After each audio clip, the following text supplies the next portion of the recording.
Il y a parfois, dans le ciel profond, des objets qui semblent avoir été dessinés pour stimuler notre imagination. Celui-ci en fait partie.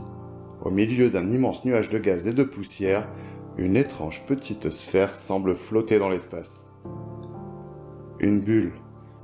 Mais si on laisse notre imagination prendre un peu le dessus, on pourrait presque y voir une petite perle qui repose délicatement sur un gigantesque coquillage cosmique.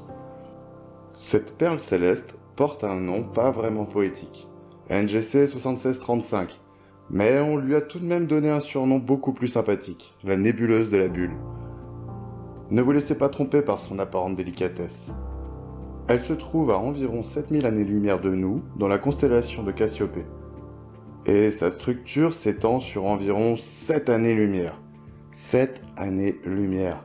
Cela représente environ 66 milliards de kilomètres. Alors ici, lorsque nous disons petite bulle, il faut parfois se méfier de la définition du mot petite. Et pourtant, sur cette image, elle semble presque tenir dans le creux de la main. Mais une question s'impose. Qui a donc soufflé cette gigantesque bulle? La réponse se trouve quelque part dans son centre. Une étoile massive connue sous un nom dont je laisserai la liberté aux plus courageux d'entre vous de le prononcer dans leur tête. Il s'agit d'une étoile massive de type O. Une étoile jeune, extrêmement chaude et lumineuse, et surtout une étoile qui ne fait pas vraiment dans la discrétion.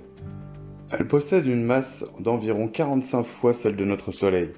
Elle expulse en permanence un puissant vent stellaire qui pousse le gaz qui l'entoure, le comprime et sculpte peu à peu cette immense cavité. C'est ainsi que notre bulle prend forme. Pas besoin de savon, juste une étoile massive avec un sérieux problème de voisinage. Cette étoile ne brillera pas éternellement, elle est née il y a seulement quelques millions d'années. À l'échelle humaine, c'est une éternité. À l'échelle d'une étoile massive, c'est une jeunesse qui passe à toute vitesse. Elle continuera donc à transformer son environnement avant de connaître un jour une fin beaucoup plus spectaculaire. Une explosion en supernova pourrait alors marquer les derniers instants de sa vie. Et son cœur pourrait finalement s'effondrer pour donner naissance à un objet compact, peut-être même un trou noir. Mais pour l'instant, elle souffle encore, et autour d'elle, sa bulle continue de grandir. Regardons maintenant ce qui entoure la bulle. Parce que la perle n'est pas seule, elle semble poser sur quelque chose de beaucoup plus vaste, un immense nuage de gaz et de poussière. Sur ma photographie, des teintes rougeâtres enveloppent la bulle comme un écrin. Et cette couleur n'est pas simplement là pour faire joli. Elle nous raconte quelque chose. Le rayonnement intense des étoiles environnantes excite les atomes du gaz. Et lorsque ces atomes retrouvent un état moins énergétique, ils émettent de la lumière. Une partie de cette lumière se trouve dans les longueurs d'onde rouges, notamment celles émises par l'hydrogène ionisé.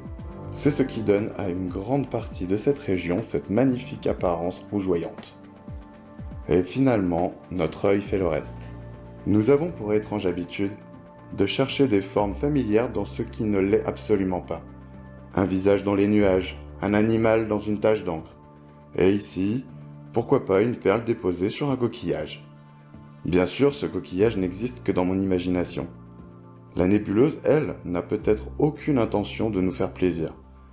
Elle ne cherche peut-être ni la beauté, ni l'harmonie, ni même à ressembler à une perle. Et pourtant, elle nous apparaît suspendue comme une décoration dans l'immensité de l'univers. Une bulle qui, vue depuis notre petit coin de l'espace, ressemble à mes yeux étrangement à une perle. La lumière est peut-être l'un des cadeaux que nous fait l'univers. Une offrande qui nous permet de contempler la beauté qui, peut-être, n'était pas destinée à être regardée.